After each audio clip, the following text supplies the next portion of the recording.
Salutare tuturor și bine ați venit la un nou video. Înainte de a începe acest video, v-aș ruga să apăsați acolo butonul de like, un subscribe, iar dacă vreți să mă ajutați cu o donație, aveți linkul în descriere. Astăzi facem așa un pic de tutorial pentru cei care nu știți sau vreți să faceți un piure șmecher, aveți un invitat surpriză, știu eu. Astăzi o să vă arăt cum să faceți un super piure gustos, cremos și șmecher rău.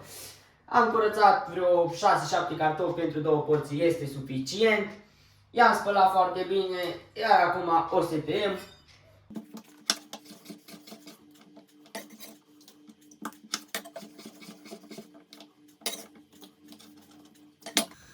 Aprindem focul și punem oala pe foc. În caz că vă grăbiți și vreți să fie mai rapid, punem și un capac.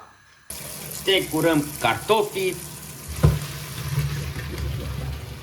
Transferăm cartofii în alt bol, frumușel, așa. Eu așa m-am învățat, acum voi poate o să ziceți că e greșit să fac cu telul, dar nu, eu așa îi zdrobesc. Zdrobim cartofii. Adăugăm lăptic.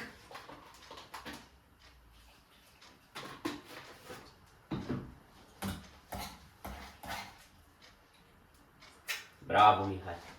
Băgăm și niște cubulețe de unt.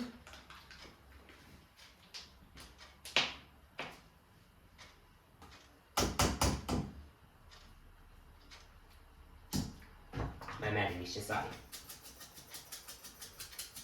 Iar pentru a-l face cât mai cremos și cât mai fin, o să folosim o sită. Când e un picuț, punem aici în situcă. Și cu telul amestecăm până trece pe cealaltă parte. Am terminat piureul, așa arată, am adus și camera mai aproape să vedeți și voi. Punem aici o lingură bună în farfurie, așa, frumos,